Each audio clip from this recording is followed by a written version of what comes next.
El viento. No es solo un soplo, es un lamento geológico.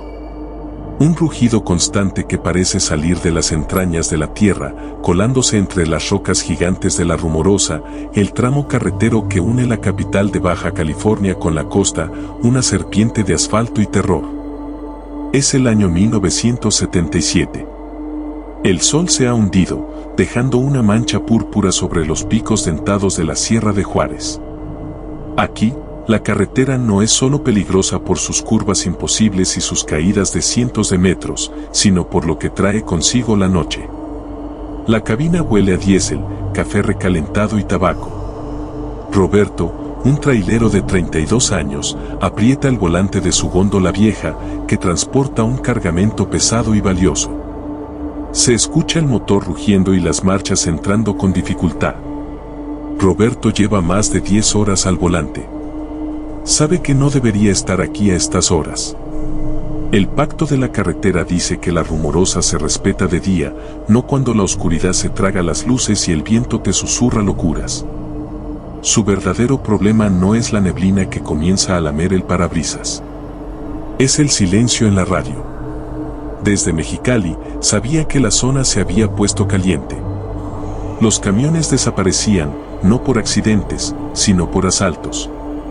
Se hablaba de 4 o 5 robos en el último mes. No eran ladrones comunes.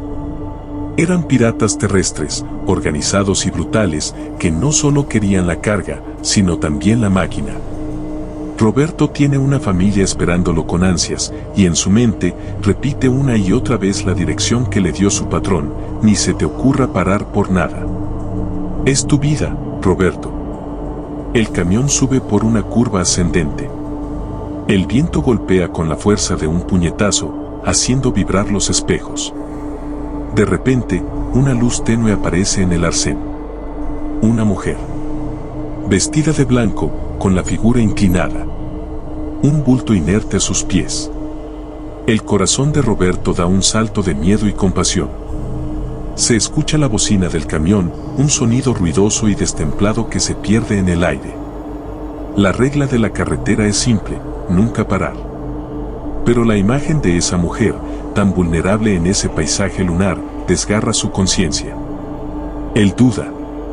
Mueve el pie del acelerador al freno, el aire sale de los depósitos con un siseo fuerte.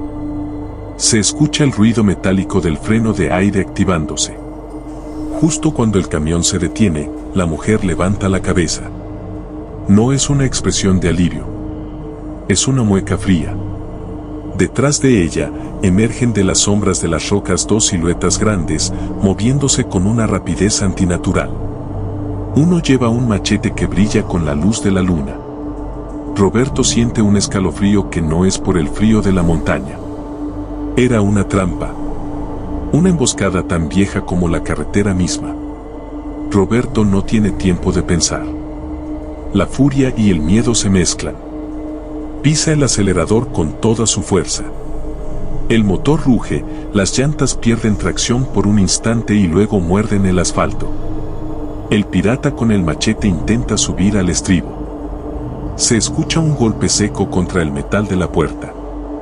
Los asaltantes gritan, pero su voz es ahogada por el tronar del motor.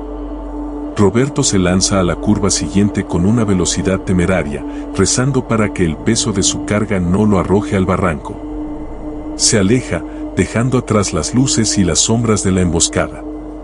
Ha escapado de ser una víctima más de la Rumorosa. Pero sabe que no es el final. Se escucha la respiración agitada de Roberto y el motor a tope. El miedo ha dejado una marca fría en su estómago. El rugido del motor de Roberto, aún acelerado por la adrenalina, tardó 3 horas en calmarse, y solo lo hizo cuando sus 18 ruedas tocaron el pavimento plano de la llanura de San Luis. La estación de policía de la primera ciudad que encontró olía a café amargo y frustración. La voz de Roberto, ronca y temblorosa, repitió los detalles a un sargento cansado: la mujer de blanco, el machete, el golpe en la puerta del camión. Se escucha el ruido sordo de una máquina de escribir. El sargento, cuyo nombre era Jesús, llevaba más de 20 años lidiando con los fantasmas y los bandidos de la Rumorosa. Se escucha el ruido de un sorbo de café y el crujido de un asiento. Él le explicó a Roberto que esos piratas de carretera no eran nuevos. Comenzaron siendo 3 o 4 y buscaban cargamentos sencillos, pero en los últimos 2 años, la codicia y la necesidad los habían transformado en algo mucho peor. Ya no solo querían el cargamento, se llevaban el camión y, si había resistencia, no dejaban testigos. Se murmura que habían arrojado a media docena de traileros por los barrancos, junto con sus máquinas, para que parecieran accidentes fatales por la neblina. La policía no podía patrullar ese laberinto sinuoso de manera constante, la Rumorosa era más grande que la ley. Jesús le advirtió con voz grave que había tenido suerte al no parar. La mujer, el gancho, el cebo, solía garantizar que el conductor no tuviera tiempo de reaccionar. Roberto había visto demasiado. El miedo de Roberto no terminó con la denuncia. Había visto las caras de 3 hombres en la penumbra. Ellos sabían que él los había visto. 2 semanas después, la deuda y la vida le exigieron volver a la carretera. Roberto estaba en casa, pero su mente seguía atrapada en las curvas oscuras. Su esposa le rogó que renunciara, pero la necesidad era un motor más fuerte que el miedo. Se escucha el sonido de un beso rápido y una respiración tensa. Al caer la noche, Roberto se encontraba a 150 kilómetros de la Rumorosa, arrastrando otra góndola, esta vez cargada de frutas que no podían esperar. El motor de su camión suena constante, casi como un latido. A pesar de ser una noche clara, la visibilidad era mala. La luna llena parecía una linterna de plata, pero las sombras eran profundas. A medida que ascendía, notó algo. Un camión accidentado. No era un vuelco limpio, la cabina estaba destrozada y la carga esparcida. Los faros de Roberto iluminan un detalle macabro, la escena parecía vieja, de hace varios días, pero la policía nunca la había reportado. Se escucha el sonido del camión de Roberto acercándose lentamente al accidente, seguido por el chirrido de sus frenos. El viento de la Rumorosa, que ahora sonaba como un coro de voces, aulló con renovada fuerza. Roberto, contra todo su instinto, se bajó. Tenía que ver si el conductor había sido uno de ellos, una víctima de esos piratas fantasma. El aire era frío y seco. Se escucha el sonido de las botas de Roberto sobre el asfalto. Al acercarse a los restos, no encontró sangre ni un cuerpo. Pero en el estribo del camión volcado, donde el conductor habría puesto el pie, había una marca fresca, un símbolo tallado en el metal. Un círculo quebrado por 3 líneas. Roberto había visto ese símbolo antes, era el emblema de un antiguo cártel de mineros que había operado en esa sierra hacía décadas. No eran ladrones comunes, eran herederos de la montaña, dueños de la oscuridad. Roberto regresa a su camión con una prisa desesperada, la paranoia transformándose en certeza. Estaba siendo cazado, y la Rumorosa no solo guardaba la plata de la mina, sino también la ley de los bandidos. Se escucha la puerta del camión cerrándose de golpe y el motor volviendo a rugir. Roberto ya no ve la montaña como un camino, sino como una trampa diseñada para él. El motor del camión de Roberto ruge, pero el sonido no logra sofocar el pánico que le aprieta el pecho.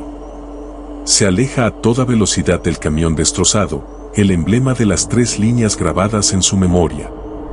Ahora sabe que los piratas no son simples ladrones, sino una hermandad con reglas antiguas, y él, al escapar, ha roto su código. La carretera, antes solo peligrosa, se siente ahora personal.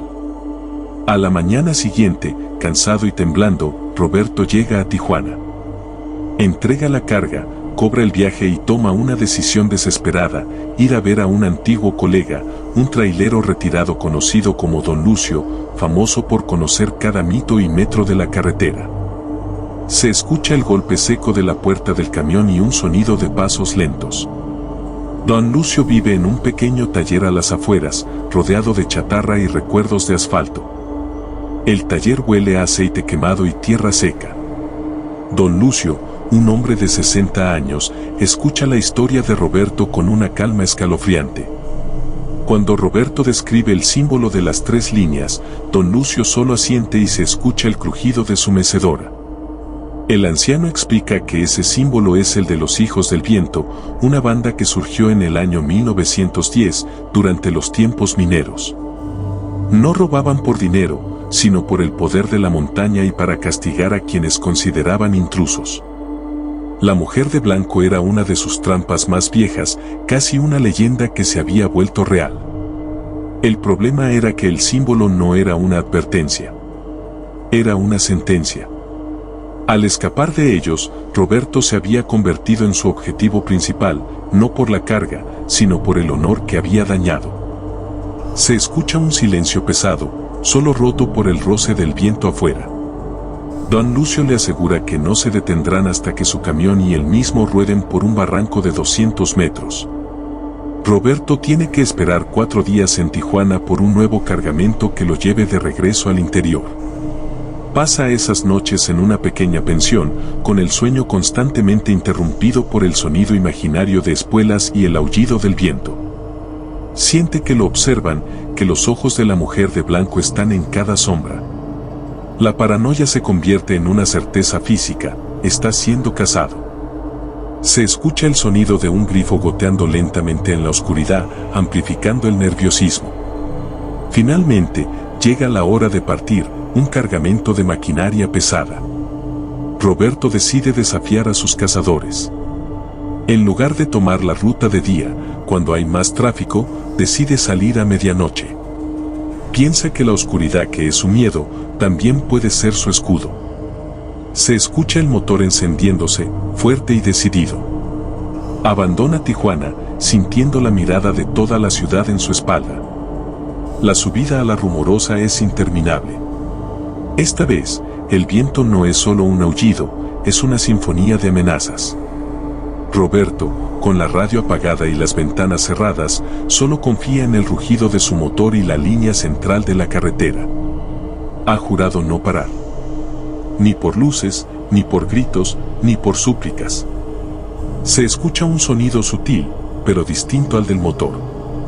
Un golpe metálico que viene de abajo, cerca del chasis. Roberto siente como su camión, esa fortaleza de 18 ruedas, comienza a vibrar de forma extraña. El sonido se repite, más fuerte, rítmico. Roberto se da cuenta con horror que no es una falla mecánica. Es un ataque. Los Hijos del Viento han logrado colocar clavos o púas de acero en la carretera, diseñados para destrozar sus llantas y obligarlo a detenerse. Se escucha el siseo y el golpe de los neumáticos al morder el metal. El camión se sacude violentamente. Roberto grita, no de dolor, sino de rabia. Sabe que si para, está perdido. Con la adrenalina disparada, decide no mirar los espejos. Acelera. El camión se tambalea peligrosamente. Roberto, rezando a la carretera y a todos los santos, se aferra al volante, forzando a su máquina a seguir avanzando, a pesar de que las llantas están reventando, a pesar de que el motor parece a punto de estallar. La única salida es atravesar el infierno a máxima velocidad. El motor de Roberto grita una protesta ronca mientras arrastra el camión, ahora un armazón vibrante y moribundo. Se escucha el fuap fuap desesperado de las llantas reventadas, un sonido que sabe a derrota.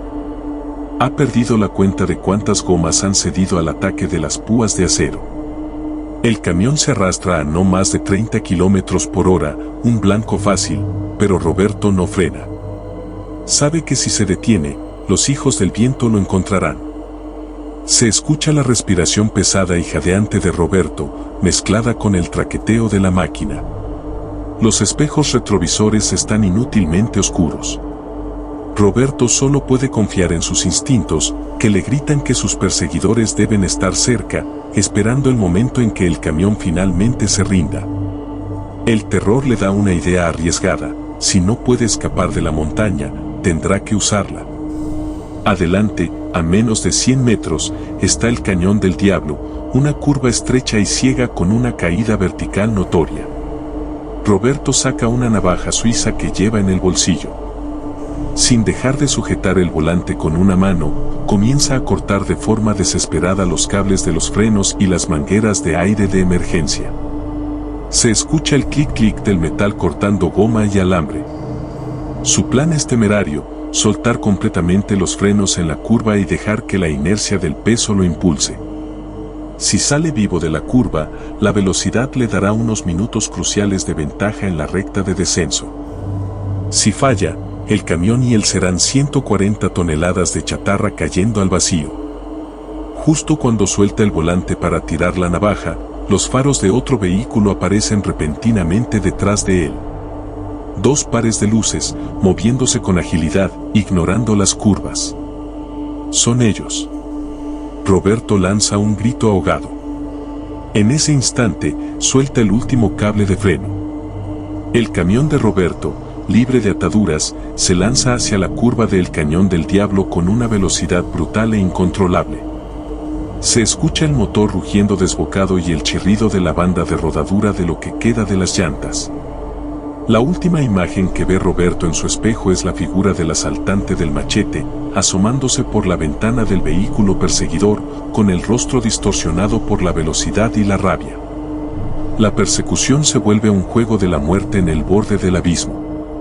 Roberto aprieta el volante. El tráiler se desliza, derrapando al borde de la caída. Se escucha un sonido ensordecedor de metal raspando contra la roca del acantilado. El olor a metal caliente y quemado inunda la cabina. Por un milagro o por la pura desesperación, el camión sale de la curva. La velocidad lo catapulta por la recta.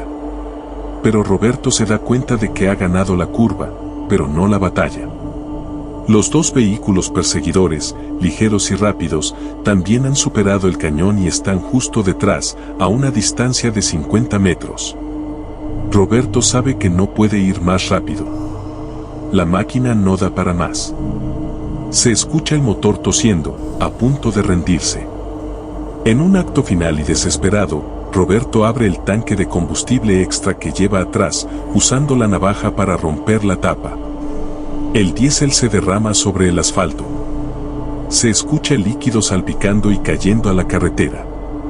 Él toma el encendedor que lleva en el bolsillo. Justo cuando los vehículos de los asaltantes se acercan a la mancha de diésel, Roberto arroja la llama. No hay una explosión grande, sino un muro de fuego que se levanta de golpe en el asfalto, un rugido naranja que se interpone entre el camión y sus cazadores. Se escucha el crepitar violento de las llamas. Los gritos de los asaltantes son breves y terminan con el sonido de un impacto metálico, seguido por el chirrido de un vehículo que se descontrola en la montaña. Roberto no mira atrás. Sigue conduciendo su camión mutilado hasta que el sol comienza a teñir las rocas de color rosa, unas 2 horas después. Cuando finalmente se detiene en un puesto de control federal, es un hombre roto, cubierto de hollín, pero vivo. Su historia es recibida con una mezcla de escepticismo y un temor silencioso. Las autoridades revisaron la zona. No encontraron restos de cuerpos, solo un vehículo quemado y marcas de neumáticos que terminaban en el borde del precipicio. El camión de Roberto, gravemente dañado, fue incautado. Roberto se convirtió en una leyenda de la carretera. Se escucha el sonido del viento de la Rumorosa. Nunca volvió a conducir un tráiler, y nunca volvió a acercarse a la Rumorosa, el lugar donde la avaricia y el crimen se disfrazaron de necesidad. El hombre escapó, pero la montaña, dicen, se quedó con su calma y su paz. Años después, don Lucio diría a quien quisiera escuchar que la Rumorosa tiene una forma de cobrar sus deudas. Y que a veces, cuando los traileros paran por el aullido del viento o por la silueta de una mujer, en realidad están respondiendo a un cobro que empezó con un solo hombre que escapó de las sombras en el año 1977. El eco del miedo de Roberto permanece en cada curva, un lamento que solo el viento puede susurrar.